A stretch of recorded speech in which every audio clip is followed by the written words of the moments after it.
Yeah.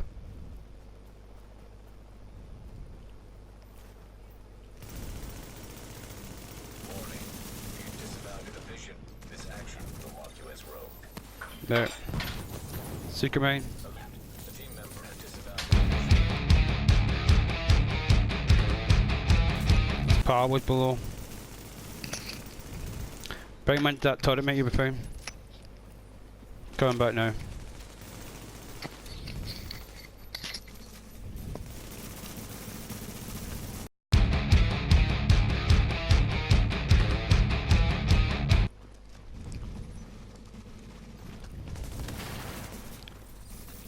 Alright, get back. The skill build. Warning. Your division affiliation has been disavowed. You are now marked as rogue. I think. Hey guys, you're listening to Baha. How y'all doing? So, today we are going to be talking about one of my favourite skills to use ever is the flame turret. Okay, so what we're going to do is we're going to be breaking it down a little bit here. We're going to be showing off what it can do, how to sort of use the build itself. I guess the kind of main reason we all kind of get hate for having turrets is because people just seem to just drop them like Easter eggs essentially, and everyone just kind of like gets really annoyed by it. But I don't like the hate get in the way of a good thing. You know what I mean? You got that one favourite toy that you love the best, and this is it, man. This is my toy. Okay. So the one thing I wanted to do when I make my build was I wanted to get the most out of my build, right? So not just I think when people say that they think like, oh, we'll just do mods and stuff like that. We'll do a joining skills. Yeah, we can do those kind of things. No bother. We can obviously get the talent itself, Flame 4. Though the other ones are pretty cool. I do like the other ones. I do. I'm not a big fan of the shock one. I just don't think it's like it at all. It's my preference, but I generally don't like it. The sensor one, the Senor turret, as I call it. That's great because it's good for attack. But in this instance, we're going to be purely basing it around the Firecrest sort of build. Okay. Obviously, you're always going to have your wildfire on. On this sort of like in a more sort of supporting role, I do find that I like to have wildfire on. I like to have combat medic, and I like to have on the move as well as triage.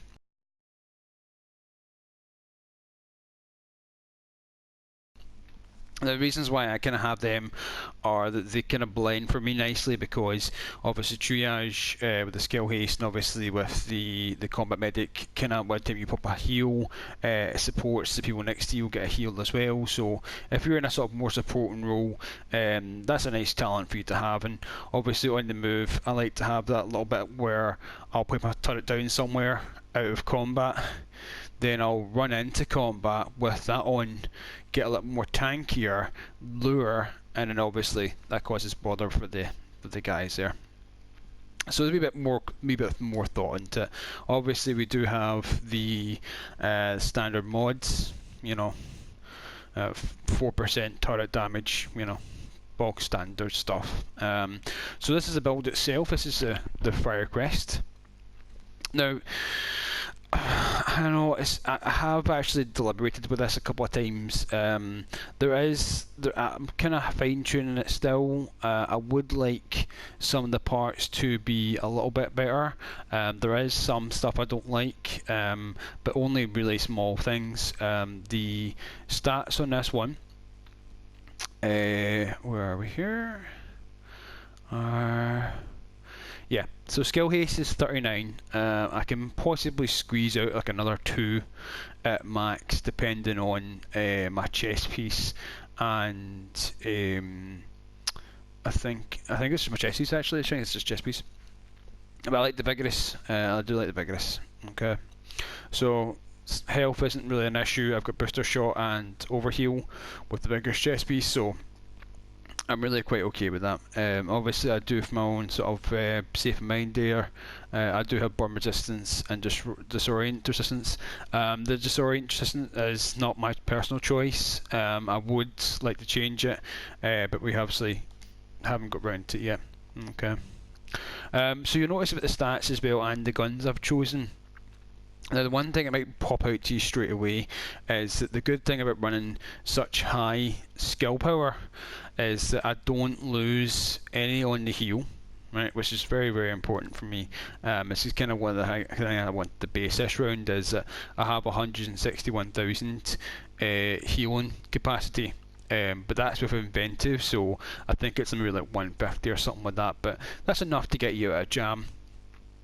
And obviously it keeps your power of your turret sitting about 14.5. Okay, so that's really all you really need. The reason why I've chosen these guns here is because of the talents on them. So the kind of the immediate one I went to was the starting off with was like I want maximum turret damage, I want most amount of uptime, and then I want to give support by using heals for the guys. So initially what I went with was a build that was a lot different to this. This one, however, is more sort of like on the move and dealing damage. Right. The reason how it can be deal damage is the fact that it's got competent on it, and also we've got the 4-piece Firecrest. Okay.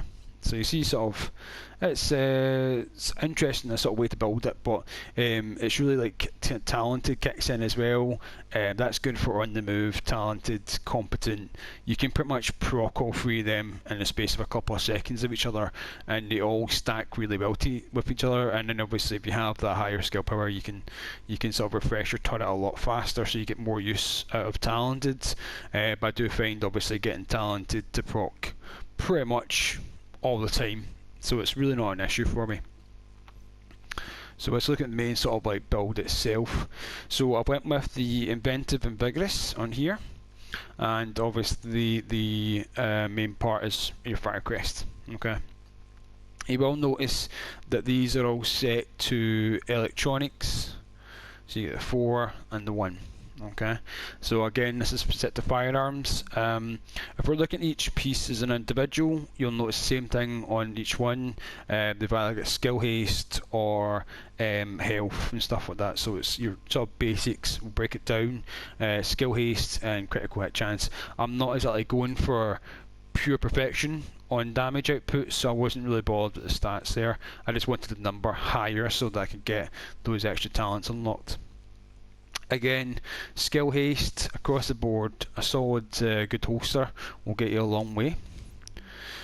Then obviously we have here the health. I rolled onto the electronics. This is where my disrupt comes from. Pain in the bum.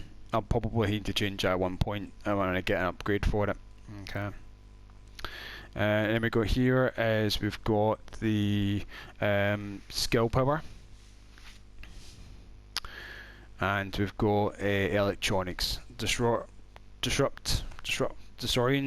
where we've got disrupt resistance there as well. I would like to change that out. I'm not very happy with that at all. Now on the chest, this is where it really kind of comes into its own. The vigorous chest piece is absolutely fantastic for this build, purely because it's one of the best supporting things I could think of to work with the Firecrest. You get your skill haste, main priority there. Always have skill haste on chest piece, on your gloves, and on your holster there, as well as all your mods. All my mods are all rolled, like every single mod I've got is pretty much skill haste. And then obviously your backpack, some extra skill power there, and ammo capacity. Okay, so that's the kind of main rundown of it. It handles really well, actually, considering the lower skill haste I'm used to, but it really handles well. So what we'll do is we'll go to some clips and we'll break them down as well. Hey guys, so at this point in the video, what I'm going to do is I'm going to cut off the actual build itself. I'm going to go into some tactic play. I know this sounds really daft using Firecrest, and a lot of haters out there will be like, well, why are you teaching people to use turrets? And I'm like, well, actually, it would be quite fun to see more people you better utilising their turret. So if you're not interested, you can just drop us a like, subscribe, whatever. Be on your merry way and enjoy the Dark Zone or something. But if you are interested in seeing how sometimes how I play and how I like to sort of spread my turrets around, I will get quite a few kills using like some of these methods, and some of them are just really just for fun. So if you want to stick around, no pressure. There's an hour, like I'll put in like maybe like 5-10 minutes here. Not a lot of work, but if you did like the video, feel free to drop us a like, subscribe, okay guys? Well anyway, that's it from me. So what I'll do is I'll split to the next part, just to kind of the basics of what I do with my turret, okay? Okay, so what we're going to do here is we're going to talk about placement just quickly. We'll quickly cover it and see, we'll go from there. Okay, so one of the very first things is that when you're in the middle of the street, I always like to consider my options. Alright, so placing the turret forward is your bog standard. Everyone can do that. Okay. One of the things I like to look at is how else we can place it. Okay, so right to the sides of the street, your turret will essentially reach pretty much all of it. Okay, so you want to try and get it so that it's in a nice clear ground when you're just basically putting it down at the best times. Okay. So we really want to consider where your team is at, whereabouts like you're going to be fighting. There's no point in putting a turret down and then taking the fight halfway up the street. Okay, so really think about that first. One of the things I like to do myself though is I like to kind of go for the unusual and put up somewhere a wee bit higher. This kind of helps with heavies as well. Heavies will not come after your turret if they're a little higher. They'll have to climb, meaning their weak points will be kind of vulnerable. Okay. The other good thing about having that height is that you'll notice here in the clip the agent will essentially try to come at me, and because of the way the turret's positioned, it's kind of covering the entire road, right? And then obviously I'll try and cover towards my turret myself, so I'm kind of like essentially backing myself into that corner, which is great for when you're trying to trap agents coming ahead, and you want to cause that block in the road essentially. Okay. So one of the things we're going to cover in this bit here is basically throwing your turret out next to some sort of like a sort of chokehold, right? I like to do this myself because you can use the items on the left and right of you as a sort of way to funnel them and stop them from coming at you. So see, there's two players here, and one of them's taking damage, so the other one's not shooting, and then the other one's recovering while the other one's shooting, if you know what I mean. So the two of them are kind of trying to play at your at you at the same time. Okay, so this is kind of you can keep multiple players this way, but generally what you're trying to do is you're trying to trap up or lock up at least one of those agents a time, so that you can stay mobile and obviously keep yourself moving towards them. Obviously you can go for the kills if you want to. A couple of times there they will pop an ult. That's how much they're in trouble with that flame turret when that sort of chokehold. Next we have here is the next bit. This will be a bit quicker here, just so we can kind of show you. This point is the bit when you're getting chased essentially. This is what I call it, the lure. So this first one, what happens is the agent will come towards you, and you're essentially wanting to split them up as much as possible. If one rushes you, you go into your turret, and that way you can kind of divide and conquer the two players at all times. It's quite a kind of handy technique, to be honest. So it's important to remember that even though you're using these turrets, you have to kind of know their limitations as well. A lot of people who throw secret mines around don't really know what limitations of secret mines are. I could sort of sit there with fighting a secret mine team with a flame turret in front of me, and knowing that they'll always lock if it's in proximity, even if it's really close to both of you, as long as it's not within explosion radius, which is a couple of feet, it will automatically lock onto items. So you'll see here in slow motion in the background, you'll see that I'm behind cover, that turret is there. Yeah, it is a little bit suppression fire over the top of me, but generally the turret is not reacting to me whatsoever. It's only when I pop my head out that it's going to happen. So remember, when you're fighting someone, you can't just stand there like side by side towards, like you can't just let your turret do all the work essentially. That's never going to really help you. You're really just going to be lucky more than anything else, just everyone round about in a blind fire. Okay. So remember, stalemates do happen quite a lot in the DZ. So one of the things I do work on is that when I'm thinking about that is one of the tactics I use is I like to sort of trap and bait. So if they think they have the advantage and they've held you to a certain point, what you want to do is you want to try and get as much ground away from them and then shorten that ground between you, so you really like sort of fill that gap, and you're essentially like turning around to face them, but you're bringing them into a situation where they're going to lose. So right away they've went right out of cover, they're charging towards you, and now they're going to charge towards your turret, and that's you essentially wanting to trap them. The agent will go on fire within couple of seconds maybe, and at that point they've panicked themselves, they've moved forward, they're not thinking about dropping their own heals, not thinking about dropping their own skills, they really just want to get away from you and away from that situation. And you can essentially like take a 4-man team, and if you can do that over a distance, you will always win, because you're sort of picking them off when they're like most vulnerable essentially. So use that to your advantage. Think about where you are constantly and try and trap them in a situation where you may be on the back foot, but you're not going to be back foot for very long. So try and close that gap as fast as humanly possible. So one of the last things we could cover is how to support your team using your newfound Firecrest wisdom. Okay, so you see the turret there, right? So imagine you're essentially supporting your team, okay, and they're fighting where that blue van is. Okay, so they've got a straight road here, and obviously half the road is now kind of covered by a truck. So you're supporting your team, you're popping heals, you're keeping people alive, and you're doing some extra damage to some players, right?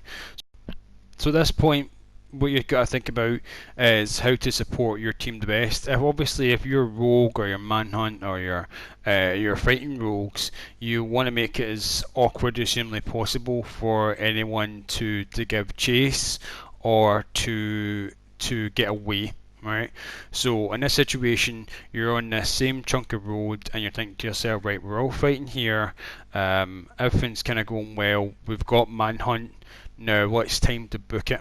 Okay, and basically what will happen is that when you are trying to make your escape, the person is going to be cut off by that. So one of the things that's kind of OP that you gotta look out for is obviously when you're traveling.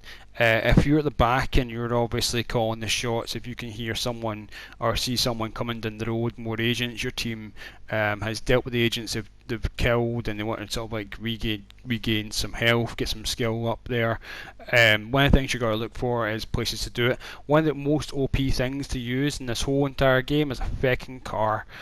Cars are low, they give good sort of height, as well as they give really good 360.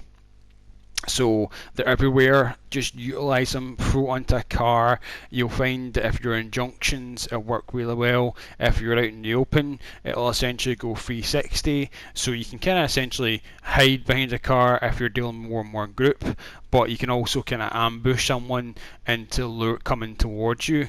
I know there's definitely a lot of hate for Firecrest, a lot of fire turrets, and I'm afraid if you get caught by someone who's intentionally lured you to a point that you are going to get trapped by this turret, then it's really not the Firecrest problem. It's not the person who's using this problem. It's probably yours and your situation awareness or your environmental awareness, because that person is using it.